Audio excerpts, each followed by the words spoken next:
I'm episode 2 or 3. I think I just finished two, and it is actually better. So I was super hesitant in the beginning because of all the controversy around Starfire. So I was like, oh man, they're just gonna cast this black girl just to be like a token black girl, and then they're not gonna give it the energy and the writing that it requires. And within the second episode, I was like, oh shit, this is good. Yeah. It is good. So I'm definitely gonna be watching that as I code throughout the week. Hopefully I finish it this week. I'm also super I was at my homeboy house and he's super big on DC, super big on Batman. And I am going to, matter of fact, I'm gonna tag his ass in the goddamn comments. But I'm going to watch, I'm be watching on HBO Max. They have like a whole bunch of the Batman Beyond, movies. Sway. Yep. Hey, Batman Beyond. Yeah. Batman Beyond was great. So, like I told you in pre-show, Titans is good. Doom Patrol is way better. They be fucking acting. The actress who plays Jane was in Orange is the New Black. Jane is a character who has multiple personalities, and they handle that well. Brendan Fraser from Encino Man and damn, I just aged myself. If you're familiar with Brendan Fraser from the Mummy movies as well, he's back. He plays Cliff Steele, the robot guy. This is the best version of Victor Stone, aka Cyborg, that I've ever seen. Mr. Negative is on the show as well. Larry Trainer.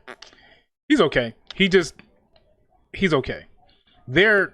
They don't do hero stuff. So like comparing Titans and Doom Patrol, Titans are doing superhero stuff and they have their personal stuff that gets mixed in.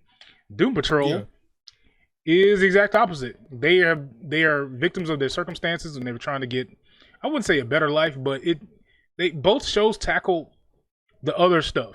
You know what I mean? Like we watch Batman, we watch Superman movies, and they might flash like stuff from their youth.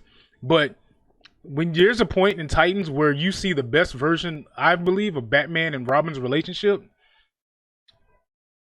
I don't want to spoil it, but it's really good.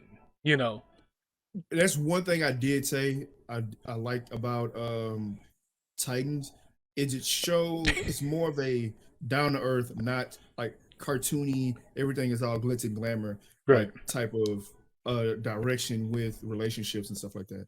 Everything is super complicated.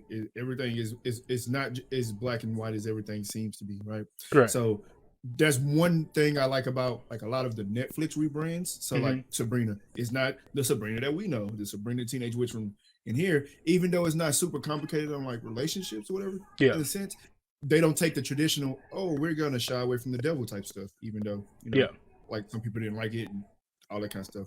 But I did like that in Titans. I like how they like you show how dark Grayson has gotten in Hell episode 2. And they make it like very blatant that he is very, very dark. You know what I'm saying? It gets better. I mean, well, not better, darker. The whole relationship between him and Bruce, it gets, man, it's some really like how your mentors. Do they show Bruce? Do they show? Yeah, sure. You know, possibly. I don't know.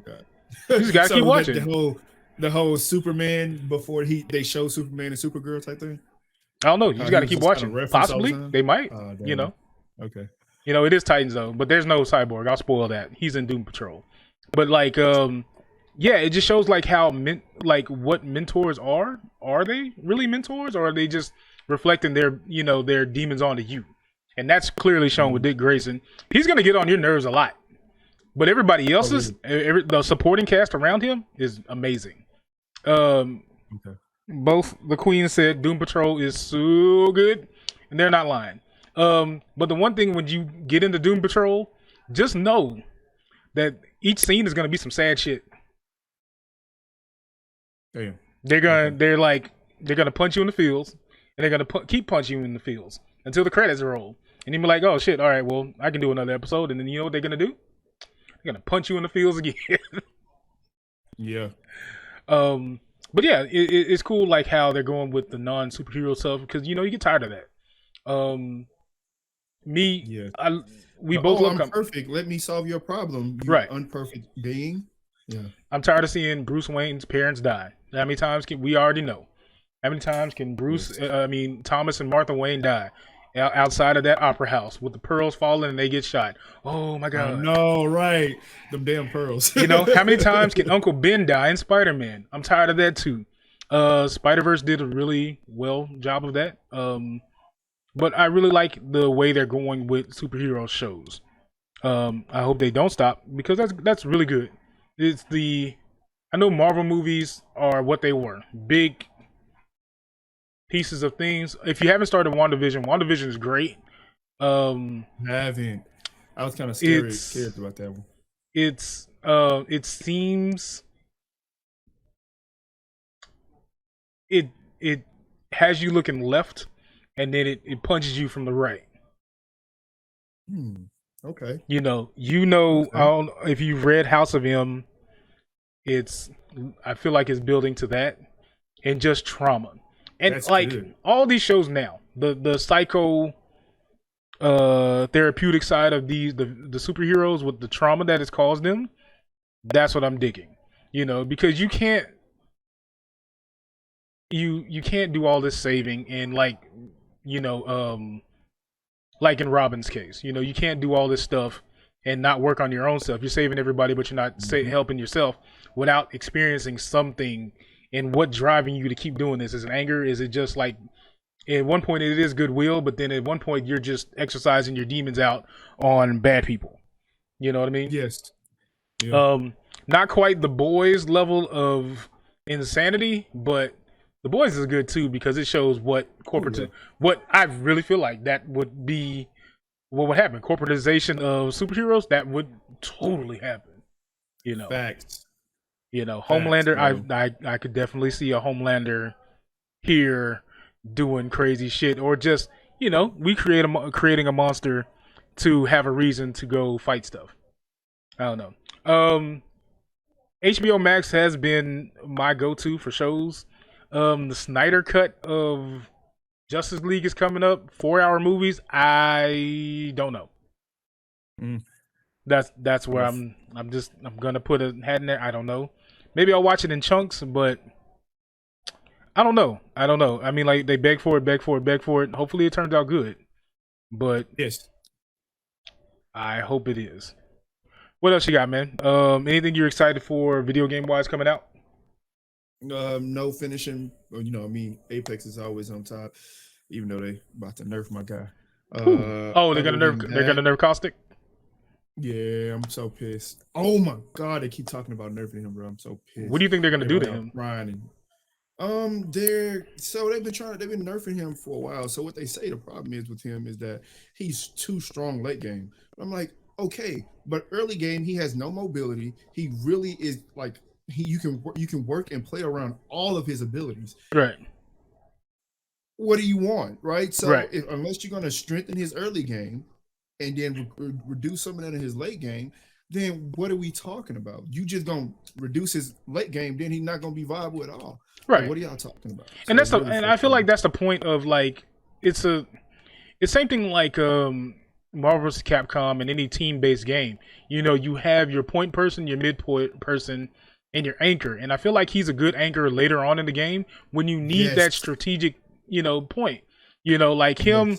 You know me, I'm a Lifeline main. You know, her thing is to keep you going. Like, that's the mid character. Yes. And if she needs to, you know, bust some caps, she can bust some caps.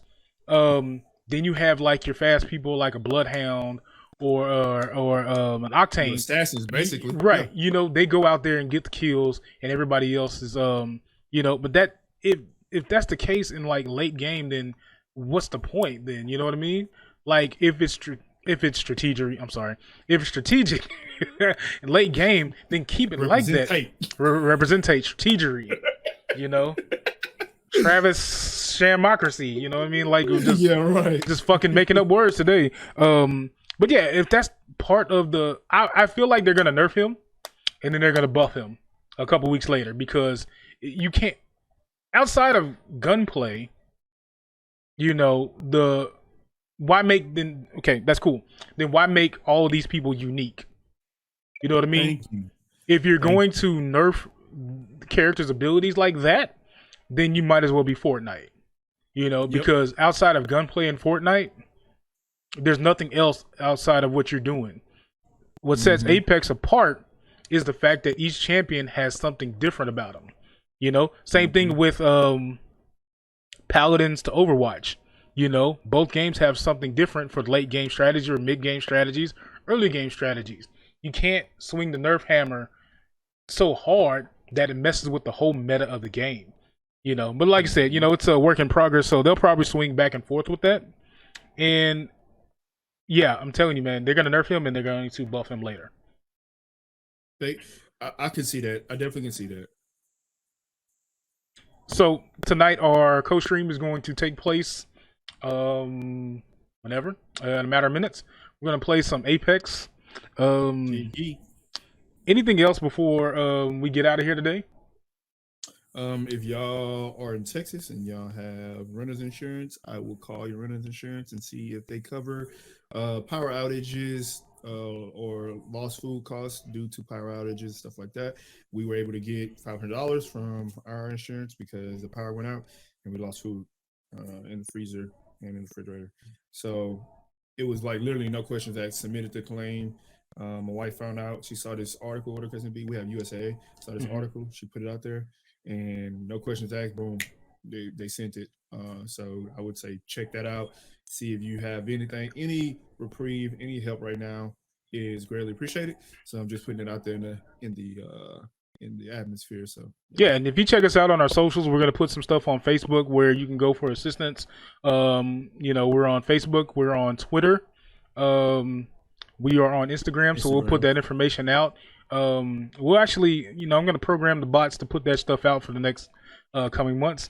This is a shitty Black History Month for like the second year in a row. We just can't have shit, you know what I mean? We're supposed to just celebrate blackness, and then here we are in the dark, freezing, you know, and it's sad. The leadership has failed us.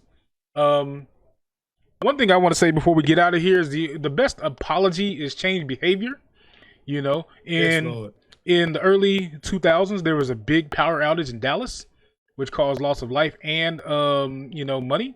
They could have learned from that, but they did not. Earlier this year, there was power outages when the first freeze happened. Didn't learn from that. Every year in the subsequent years, hurricanes have devastated the Gulf Coast and the Gulf coastal communities, and they haven't learned from that either. So if you're going to get on TV and you're going to apologize, change your fucking behavior, because we're tired of this, you know? And everybody, and it sucks because everybody, middle class people and the poor people, are going to rush back to work on Monday to get back to a sense of normalcy that they are not equipped for yet, because we're still